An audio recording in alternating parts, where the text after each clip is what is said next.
यन्तं सन्तं पदं अभिसमिस्साम् सखयुजुससुजुस आसुवसुसमुद्वनातिमानि एतेन सत्सवज्येन होतु ते जयमङ्गलं ते।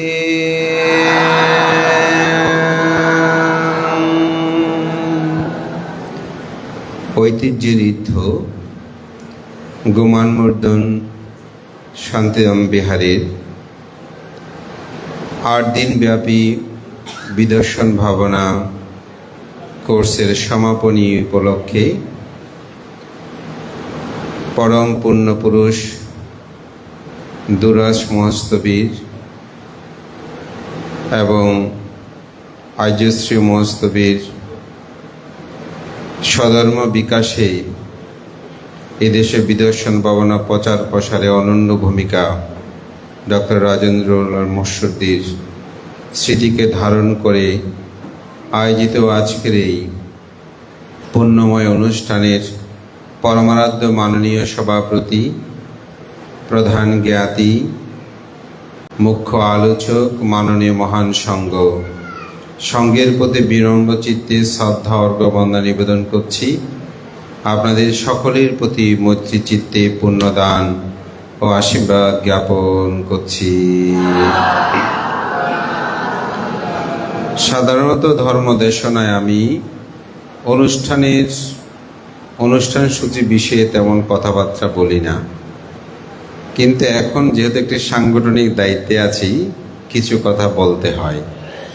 সেক্ষেত্রে আমি এটাই বলবো, যেদিন যে বিষয় ভিত্তিক উদ্দেশ্য আদর্শ করে যে আয়োজন হবে আপনারা সেই বিষয়গুলো নিয়ে আলোচনা করবেন, তাতে আমাদের আলোচনা সমৃদ্ধ হবে, বিরক্তির কারণ হবে না। আজকে শান্তি বিহারের ইতিহাস ঐতিহ্যগুলো বলার সময় নয়, এগুলো আপনি কঠিন চিবর দানে বলতে পারেন, কারণ সেদিন সবাই ইতিহাস জানতে চায়। আজকে হচ্ছে বিদর্শন ভাবনা সমাপনী এবং গুণীজনদের জীবনাদর্শন। তা আপনি সেই বিষয়গুলো এখানে কিছু কিছু উপস্থাপন করে, যেটাকে আমি সাধুবাদ জানাই, এবং সেটাই আপনার আলোচ্য বিষয় যদি হতো সারমর্ম, আমাদেরকে আরও বেশি সমৃদ্ধ করত। সে বিষয়ে বিহার অধ্যক্ষ, বিহার কমিটি বা যারা কথা বলবেন আপনারা সতর্ক হবেন আগামীতে, যাতে বিষয়ভিত্তিকগুলো আলোচনা হয়, তাতে আমরাও সবাই সমৃদ্ধ হব।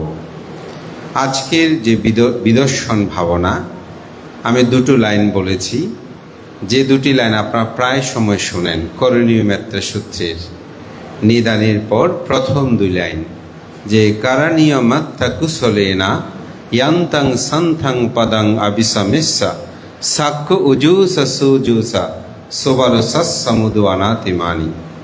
বুদ্ধ এই করণীয় মেত্রা সূত্রের মধ্যে বলছেন, নির্বাণ লাভিচ্ছুক ব্যক্তির করণীয় কর্তব্য, তিনি সক্ষম, সরল, অতি সরল, সুবাধ্য, কোমল এবং অভিমান শূন্য হবেন। অভিমান মানে এখানে অহংকার বললে সহজে বুঝবেন। একজন মানুষ যদি নির্বাণ লাভ করতে চায়, তাহলে তাকে এই অভিমান এবং অহংকার শূন্য হতে হবে। তাকে প্রথমেই সক্ষম। আমরা দুর্লভ মানব জন্ম লাভ করেছি, কোনো গরু, ছাগল, পশু, পাখি, প্রেত কারো পক্ষে মুক্তি লাভ করা সম্ভব নয়। তাই মানুষ হয়ে জন্মগ্রহণ করেছি, এটা আমাদের সক্ষমতা।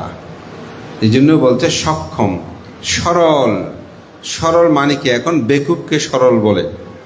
সূর্য যদি পশ্চিম দিকে উঠে বলে হ্যাঁ হ্যাঁ, বলে যে এর মতো সহজ সরল নাই, এগুলো আসলে বেকুব। সহজ সরল কি? যিনি সত্যকে সত্য বলে, মিথ্যাকে মিথ্যা বলে, যিনি ভালোকে ভালো বলে, মন্দকে মন্দ বলে বলতে কুণ্ঠাবোধ করে না, সে অর্থে কি?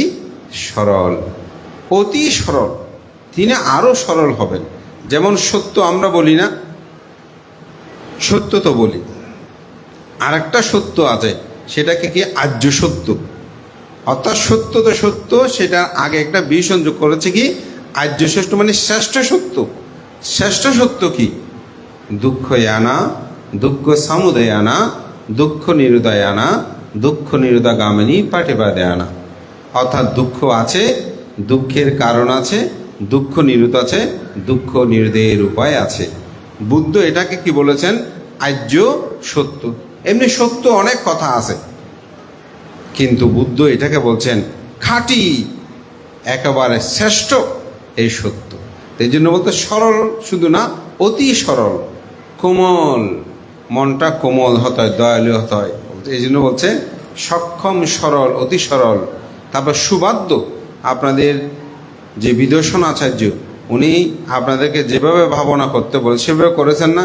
সুবাদ্য না হলে এখানে ভাবনা আপনার উন্নতি লাভ করতে পারবেন না। এই জন্য বলতে সুবাদ্য, কোমল, সক্ষম, সরল, অতি সরল, সুবাদ্য, কোমল। মানে নরম, কেমন নরম? দয়ালু, যার কাছে মৈত্রী, করুণা, মুদিতা, উপেক্ষা গুণধর্ম বিদ্যমান। এরপরে বলছে অভিমান শূন্য হবেন, অহংকার শূন্য হবেন। এটাই হচ্ছে নির্বাণ লাভের একমাত্র প্রথম কর্তব্য, কর্ম, করণীয় কর্তব্য। তো আজকে আমাদের এখানে স্মরণ করেছেন দুরজ ঠাকুর। তো আপনারা জানেন 1864 সালে এদেশে এক সধর্মের জাগরণ সৃষ্টি হয়েছিল। সে ঐতিহ্যঋদ্ধ মহামণি পাহাড়তলির হানসার গোনাই, সেখানে 7 জন তান্ত্রিক রাউলি পুরোহিতকে নবভাবে দীক্ষা প্রদান করে।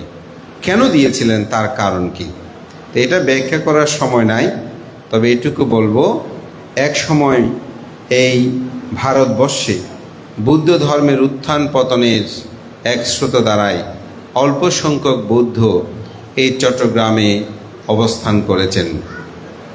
তাদের থেরবাদ এবং মহাযান দুটি ধর্ম দর্শনের সংমিশ্রণ ছিল। তন্ত্র মন্ত্র জানে তারা সংমিশ্রণে নিজেদেরকে ভিক্ষু বলে দাবি করলেও ভিক্ষু নিয়মের যে বিনয় বিধান এগুলো তারা জানতো না বলে অনেকটা প্রতিপালন করতো না। তবে তাদেরকে শ্রদ্ধা করতে হয়, তারা সেভাবে সেটাকে কি করেছেন, ধরে রেখেছেন। পরম পুণ্যপুরুষ প্রথম সঙ্গরাজ সারবেদ মহস্তবীর মহোদয়, তিনি তৎকালীন সময়ে রাধাচরণ মহস্তবীরের সহযোগিতায় তিনি এই চট্টগ্রামে বেড়াতে এসেছিলেন বা দেখতে এসেছিলেন। দেখতে এসে দেখলেন যে এখানের ভিক্ষুদের সম্বন্ধের কোনো পার্থক্য নাই। তারা ঠাকুর হিসেবে পরিচিত, তারা অনেকে গৃহী জীবনযাপন করত, অনেকে রাস্তার কাজ করত, অনেকে সাংসারিক ঘটগুলি বিভিন্ন কর্ম সম্পাদন করত। এমনকি অনেকেই 17 বছর, 18 বছর, 16 বছরও ভিক্ষু বলে তারা দাবি করত। আবার অনেকে দেখা যায় সীমাঘরে ভিক্ষু হয়েছে, আবার বিহারের মধ্যে ঢুকে তারা আবার দর্শীল গ্রহণ করছে। শ্রমণ ভিক্ষুর এক সংমিশ্রণ। তো সঙ্গরাজ সে সারবেদ মহস্তবীর বললেন যে আপনারা তো যে ভিক্ষুত্ব দাবি করছেন এটা সঠিক হচ্ছে না। যার কারণে তিনি এই 7 জন তন্ত্র রাউলিকে তিনি নবভাবে দীক্ষা দেওয়ার জন্য প্রতিটা 20 থেকে 25 জন ভিক্ষু সঙ্গ নিয়ে এসে সেই মহামণি পাহাড়তলি গ্রামের হানসার গোনায় এই 7 জন রাউলি পুরোহিতকে দীক্ষা প্রদান করে।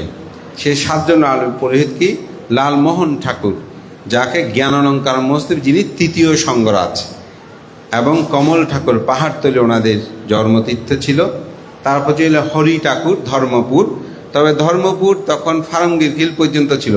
এখন ফারঙ্গিরকিলবাসী ওনারা বলছেন আমাকে ভানতে, এই হরিমাতে যেটা ধর্মপুর বলছে এটা মূলত আমাদের ফারঙ্গিরকিলেই ওনার জন্ম। এরপর হচ্ছে সুব্রাজ ঠাকুর, যিনি মির্জাপুরে ওনার জন্ম। তারপর হচ্ছে সুরজ ঠাকুর, যিনি এই গ্রামে জন্মজাত সেই সাংঘিক ব্যক্তিত্ব, এবং অভয়চরণ মহস্তবীর, যিনি আমরা মিরসরাই সদ্দীয় ভান্তের জন্ম, যিনি অভয়চরণ মহস্তবীর খ্যাত।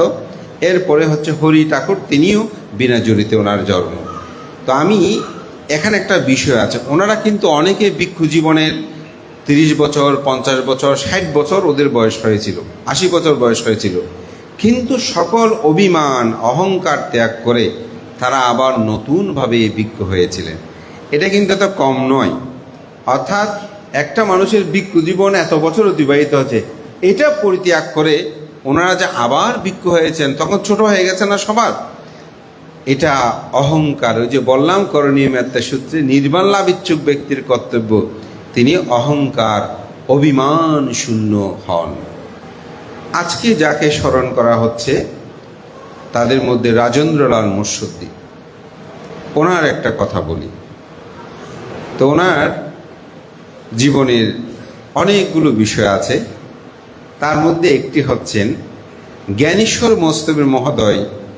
আসলে জ্ঞানেশ্বর মস্তবীর মহোদয়ের জীবনাদর্শনে এই রাজেন্দ্রলাল মুর্শিদি একটা বিশাল ভূমিকা আছে। তো তিনি ভাবনা করার জন্য যখন বার্মায় গিয়েছিলেন, সেখানে রাজেন্দ্রলাল মুর্শিদির কাছে তিনি যান। তো ধ্যান শিক্ষা করে তিনি বহুদিন ধ্যান করছেন, কিন্তু তার লক্ষ্যবস্তুতে তিনি পৌঁছতে পারছেন না। এটা আমাদের ভাবনাকারীদের, নির্বাণ লাভেচ্ছুকদের এই বিষয়টা খুব গুরুত্বপূর্ণ। তো ভান্তে তার গুরু রাজেন্দ্রলাল মুর্শিদিকে বলছেন যে আমি তো আমার সাধনায় ঠিক জায়গায় পৌঁছতে পারছি না। বোঝে ভান্তে, কামনা বাসনা যদি থাকে আপনি কিভাবে আপনার লক্ষ্যবস্তুতে পৌঁছবেন? তো এখন ভান্তে চিন্তা করছে, একবার নয় ভান্তে 3 বার ভিক্ষু হয়েছেন, শুধু বিশুদ্ধিটা, শিল বিশুদ্ধির জন্য। শিল বিশুদ্ধি না থাকলে কিন্তু চিত্ত বিশুদ্ধি হয় না। এই যে আপনার অষ্টশীল নিয়েছেন, আপনাদেরকে বলেছেন কথা বলবেন না, এই কথা বলবেন, একদিন ভাবনা করেছেন, পিছিয়ে গেলেন আরো। এই টকিং এটা খুব খারাপ ভাবনার মধ্যে। বিদেশে যত ভাবনা, ওখানে আপনি কথা বলবেন বের করে দেবে, 1 বার 2 বার 3 বারে। এটার বিশাল একটা গুরুত্ব আছে। এটা হয়তো উনি বর্ণনা দিয়েছেন। আমাদের দীপালোক সেই তরুণ হলেও খুব ভালো, অবিধর্ম সম্পর্কে তার যথেষ্ট ধারণা আছে। তো বলছে যে আমি তো পরিশুদ্ধিতার জন্য আমি 3 বার ভিক্ষু হয়েছি, আমার এত অর্থবিত্ত যা ছিল সব, উনি কিন্তু কবিরাজি ডাক্তার ছিলেন বিখ্যাত জ্ঞানেশ্বর মস্তবী, ওগুলো আমি ছেড়ে এসেছি। এরপরও বলছে আমি কামনা বাসনা ত্যাগ করতে পারি নাই। অনেক ভাবলেন, কিন্তু বলেও দিচ্ছে না যে ওনার চিত্তের মধ্যে কামনা বাসনাটা কি। তো অনেকক্ষণ ভেবে তিনি বের করলেন, আসলে ওনার স্বপ্ন ছিল উনি বার্মায় ভাবনা শেষ করে দেশে এসে তিনি একটি বিশাল বিদর্শন ভাবনা কেন্দ্র করবেন, তিনি বড় বিদর্শনাচার্য হবেন, তারপর সবাইকে সেখানে তিনি ভাবনা দেবেন। এটা কি আপনাদের মনে হয় কামনা বাসনা? এটাও কিন্তু একটা কামনা, এটাও আকাঙ্ক্ষা, এটাও কি আসক্তি। কিসের আসক্তি? ওই যে বিদর্শনাচার্য হব, বিদর্শন ভাবনা দেওয়াটা আসক্তি নয়। কিন্তু আমি যদি মনে করি আমি বিদর্শন আচার্য হব, আপনারা এখানে অনেকে ভাবনা করতেছেন, যদি মনে করেন আমি 10 দিন ভাবনা করেছি এটা সবাইকে বলবো, তাইলে আসক্তি। এখানে আমি সাধক, অনেকে আগে সাধক না লিখলেই রাগ করে, পরে বড়ুয়া না বললে, মুর্শিদি না বললে, চৌধুরী না বললে রাগ করে না? এটাই হচ্ছে আসক্তি। আমার আগে পিছু যদি বিশেষণ না বলে, ও মন খারাপ, আমার নামটা ঠিক মতো বলল না, ঠিক না? এটাই হচ্ছে কি আসক্তি। কামনাটা দেখেন, ঠিক উনি যে বিদর্শন আচার্য হবেন এই কামনাটাই ওনাকে কি করেছে? অন্তরায় করেছে। উনি সংকল্প নিলেন আমি আর কোনোদিন বিদর্শন ভাবনা কেন্দ্র অমুক সমুক আমি করব না। তো পরবর্তীতে উনি কী হয়েছেন সেটা আমি জানি না, তবে সদ্যীয় ভান্তে আজীবন কোনো বিদর্শন ভাবনা আর কেন্দ্র করে। তবে কেউ গিয়ে যদি ভাবনা কিভাবে করব জিজ্ঞাসা করত, তাহলে ভান্তে তাদেরকে কর্মস্থান প্রদান করতেন। এখানে হচ্ছে কি ত্যাগ ও বৃত্তিতা। একজন সাধককে এই বিষয়গুলো আসলে উপলব্ধি করতে হয়। আমাদের সাধনার অন্তরায় গ্রন্থে জ্যোতিপাল মহস্তবের কথা এখানে বলেছেন, আপনি এগুলো বলবেন, এগুলো প্রয়োজন আছে, যেহেতু ভাবনার সাথে জীবনের সাথে সম্পর্ক আছে। তো সেজন্য এই প্রথম যখন তার হাত ধরে নৌকা যুগে, আমার মনে হয় তখন এখানে পানি হতো, আমি পরে ভাবতেছি গ্রন্থটা পড়তে হতো এখানে নৌকা কেন চড়ছে ভান্তে। তো বলছে আমি এমন একজন মহান পুরুষের সাথে যাচ্ছিলাম, সেদিন আমি বুঝতে পারিনি তিনি যে এত বড় মাপের একজন মানুষ। কে বলছে? শ্রদ্ধেয় জ্যোতিপাল মহস্তবীর বলছেন, যিনি 21 এবং স্বাধীনতা পতাকা ভূষিত। সেখান থেকে উপলব্ধি করা যায় যে ডক্টর রাজেন্দ্রলাল মোর্শেদী তিনি কেমন ছিলেন। তা আমি এটাই বলবো, আমাদেরকে অহংকার শূন্য হতে হবে, অভিমান শূন্য হতে হবে। যে মানুষ যত বেশি অভিমান শূন্য, অহংকার শূন্য, তিনি তত বেশি নির্বাণ পথে ধাপমান হতে পারে। তাই নিবৃত জীবনে নিবৃতচারী হয়ে ধ্যান সমাধি এগুলো করা উচিত। এখন তো আমরা যত বেশি প্রসার করি তত বেশি আমাদের মানতে। আমি কিন্তু 10 কোষ ভাবনা করেছি, আমি বলি ওনার 10 কোষ শেষ। আমি 10 কোষ ভাবনা করেছি, আমি 20 কোষ ভাবনা করেছি। এটা আপনাকে বলতে হবে না, অন্যজনেই সেটা বলবে। এটা আপনি যখন বলতে যাবেন তখনই আপনার ওই যে কামনা আসক্তি যুক্ত হলো। আমি এমন মানুষকে দেখেছি, ভান্তে আপনি ভাবনা করেন, উত্তর দিল কি জানেন? বলে চেষ্টা করি। বুঝে নিতে হবে। একজন অরহৎ ভিক্ষুকে জিজ্ঞাসা করেছে, ভান্তে আপনি কি অরহৎ? উত্তর কি দিয়েছেন জানেন? আমি একটি বন্য বৃক্ষ। এটা নিয়ে একটা গ্রন্থ আছে। আমি একটা বন্য বৃক্ষ, অর্থাৎ আমি একটা বনের গাছ। আমার ছায়াতলে এসে কেউ আশ্রয় নেয়, কেউ ফলমূল পান করে, কেউ আমার ডালপালা ভেঙে সেখানে বসে আমার ফলমূল গ্রহণ করে নেয়, আমি তখনও তাকে নিচ্ছু। অর্থাৎ একজন অরহৎ অষ্টলোক ধর্মের ঊর্ধ্বে লাভ অলাস, যশ অযশ, নিন্দা প্রশংসা, সুখ দুঃখ। তো একজন সাধককে সেরকম হতে হয়। এখানে 70 জন আপনারা বসেছেন, আপনাদের মধ্যে কারোর সাথে কেউ কোনো ঝগড়া হয়েছে, রাগারাগি হয়েছে? হয় নাই, হবে না। কেন হবে না? যদি প্রকৃত ভাবনা করেন। কারণ এই ভাবনার মধ্যে কি আছে? মৈত্রী, করুণা, মুদিত উপেক্ষা, চাহিদা নাই, আকাঙ্ক্ষা নাই। ঘরের মধ্যে সেরকম যদি চলেন, সেখানে কোনো ঝগড়া হবে না। আপনি 10 দিন 8 দিন শুধু সেভাবে চলবেন, কোনো কথা নেই। ঘরের মধ্যেও কোনো আকাঙ্ক্ষা করবেন না, দেখবেন ঘরের মধ্যেও শান্তি পাবেন। এটাই ভাবনার প্রয়োগ। এটা শুধু আপনি 7-8 দিন তো ঘরের মধ্যে 5-6 জন থাকেন, যে কেন ঝগড়া হয়? এখানে 70 জন থেকেছেন, কোনো ঝগড়া হয়নি, বললেন 8 দিন। একসাথে দেখেছেন, একসাথে বসেছেন, নিজস্ব বাথরুম নাই, নিজস্ব রুম নাই, নিজস্ব থাকার স্থান নাই, এরপরেও কোনো ঝগড়া হলো না, ঠিক না? কেন? কারণ আপনি ত্যাগ ও মনোবৃত্তি নিয়ে, শুধু যে দানীয় দ্রব্য দান করলে ত্যাগ হয় তাই না, অর্থ দান করলে যে ত্যাগ হয় শুধু তা না।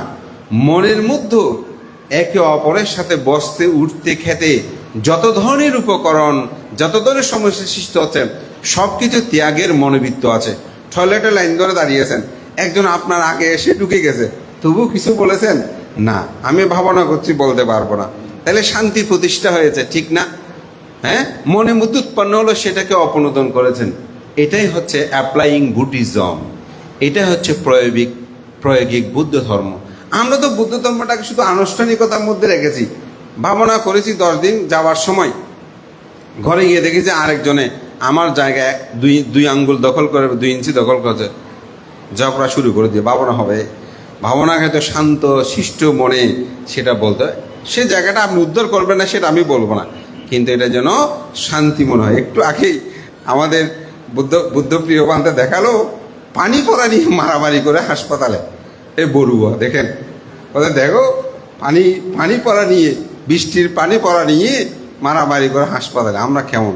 একটু শান্তি, ক্ষমাশীলতা আমাদের মধ্যে নেই। তো ভাবনায় আমরা যারা 70 জন যদি পরিবর্তন হয়, দেখবেন পরিবারের মধ্যে সত্য পরিবর্তন হবে। আমাদের শ্রদ্ধেয় এখানে ডক্টর জ্ঞানরত্ন ভান্তে আছেন, উনি জাপান সম্পর্কে অনেক জানেন। জাপান একসময় খুব হিংস্র জাতি ছিল, এরা গোত্রে গোত্রে সবসময় মারামারি করত। তো একজন ধর্ম প্রচারক, বুদ্ধ ধর্ম প্রচারক, তিনি গিয়েছেন। তো তিনি সেখানে গিয়ে এক দলকে বলছেন যে তোমরা মৈত্রী দাও। তো অন্যরা মারতে আসলে একজনের সাথে মারামারি হলো, দল বেঁধে মারামারি করতো। তিনি সবাইকে বলছেন তোমরা আর মারামারি করো না। তো একদল যখন মারামারি হলো, মনে করছে যে ওনারা তো দল বেঁধে আসবে, আরও প্রস্তুতি নিয়েছে, দেখেছে এই দল আর মারতে যায় না। তো ওরা চিন্তা করতেছে আমাদের 2 জনের মারামারি হলো, এখন তো ওরা আসার কথা, কিন্তু ওরা আসতেছে না, আমরা তো প্রস্তুতি নিয়ে আছি। আমাদের ব্রাহ্মণবাড়িয়া যেমন হয় দেখেন না, হ্যাঁ, বলে যে এখন তোরা আসতেছে না কেন, তারপর কিছুক্ষণ পরে দেখেন আসতেছে না, দেখে তো ওদের মধ্যে আগে যেরকম মারামারি হতো এখন হচ্ছে না, তো জিজ্ঞাসা করতে তোমরা মারতে আসোনি কেন, বলে আমাদের মধ্যে এমন একজন ধর্মগুরু এসেছেন, উনি বলেছেন মারামারি দিয়ে অশান্তি দিয়ে শান্তি হয় না। ও ওরও দীক্ষা নিল। এভাবেই সমগ্র জাপান বুদ্ধ ধর্মটা প্রচার প্রসার ঘটেছে। আমাদের জ্ঞানতার মধ্যে আমার চেয়ে অনেক বেশি জানেন তিনি দীর্ঘদিন অবস্থায়। এই জন্য আপনারা একজন যে ভাবনা করেছেন, সে যদি ঘরের মধ্যে গিয়ে অপরে তর্ক করলেও যদি আপনি না করেন, দেখবেন সেখানে শান্তি প্রতিষ্ঠা হবে। একজনেই পরিবর্তন করাতে পারে। আমার একটি কথা এখনো মনে পড়ে, এটা হচ্ছে আমাদের বুদ্ধগয়াতে ত্রিপিটক চান্টিং, ইন্টারন্যাশনাল ত্রিপিটক চান্টিংয়ে বাংলাদেশ সহ ভারত এই দুই দেশকে আহ্বান করার জন্য দায়িত্ব দিচ্ছিল। তা আমরা ওখানে গিয়ে বলছে আমাদের পক্ষ থেকে যে আমাদের পক্ষে আহ্বায়ক হওয়াটা সম্ভব নয় এত বড় প্রোগ্রামে, আমরা অল্প মাত্র বৌদ্ধ এখানে অবস্থান করি। তো ওখানে একটা থাইল্যান্ডি ভিক্ষু একটা কথা বলেছিলেন, আমার এখনো মনে পড়ে। তিনি বলতেন জগতে বুদ্ধই প্রথমে একজন ছিলেন, এই একজন বুদ্ধই পৃথিবীতে কোটি কোটি বুদ্ধ সৃষ্টি করেছেন। সুতরাং সংখ্যায় আপনার অল্প হলেও আপনারা বৃহৎভাবে করতে পারবেন। তো যাই হোক, আমি মনে করি এই একজন দিয়েই সমাজটাকে 70টা পরিবারকে আপনি পরিবর্তন যদি করাতে পারেন, এই ভাবনার সার্থক। শ্রদ্ধেয় সভাপতি প্রমুখ সঙ্গের প্রতি বন্দনা জানিয়ে আজকে আপনারা যেভাবে আমাকে শ্রদ্ধা সম্মান গৌরব প্রদান, তার জন্য কৃতজ্ঞতা জানাচ্ছি। আপনাদের বিহারে আগে একবার এসেছিলাম, বোধহয় বছর হয়নি মনে হয়, কিন্তু 1 বছর বিশাল পরিবর্তন হলো, অনেক কাজ হয়েছে। আমি একটি বিহার যদি সুন্দর প্রতিষ্ঠিত থাকে, তাতে আমাদের সমাজ সধর্মের উন্নতি শ্রীবৃদ্ধি হয়। তা আমি বলবো বুড়ো বুড়িরা শুধু ধ্যান করবে তা নয়, আমাদের প্রজন্ম যারা আছে তাদেরকেও ধ্যান উদ্বুদ্ধ করতে হবে। এগুলো মা বাবার ভূমিকা। আপনারাও বসবেন, সাথে তাদেরকেও সাথে করে বসবেন, একটু সকাল সন্ধ্যা বন্দনা করাবেন, ধর্মজ্ঞান দেবেন এবং আধুনিক শিক্ষায় শিক্ষিত করার সাথে সাথে ধর্মীয় শিক্ষাকেও তাদেরকে সমৃদ্ধ করবেন। এই আহ্বান জানিয়ে আপনাদের সকলের উত্তর শ্রীবৃদ্ধি কামনা করে সবাই অভিমান শূন্য হন, অহংকার শূন্য হন, এই আহ্বান জানি। এবং আমার প্রিয় ভাজন দীপালোক এবং তার সহযোগীরা, তারা এই ভাবনা পরিচালনা করে, তাদের প্রতিও আমি বাংলাদেশ সংঘ ভিক্ষু মহাসভার পক্ষ থেকে পুণ্যদান আশীর্বাদ জানিয়ে আপনাদের সকলের উত্তর শ্রীবৃদ্ধি কামনা করে এবং আপনাদের বিহারের অধ্যক্ষ এবং এই আয়োজনের কর্ম অধ্যক্ষ ধর্মবোধী ভিক্ষুর নিরূপ দীর্ঘ জীবন কামনা করে, সবার উত্তর শ্রীবৃদ্ধি কামনা করে পরম পুণ্য পুরুষ সাহায্যশ্রী মহস্তবীর, ধুরাস মহস্তবীর, তাদের প্রতি বিনম্র শ্রদ্ধা অর্ঘ্যবন্দনা নিবেদন করে ডাক্তার রাজেন্দ্র মুর্শিদের প্রতি পুণ্যদান করে আমার নাতি দীর্ঘ ধর্ম কথা এখানে শেষ করছি। জগতের সকল প্রাণী সুখী হোক।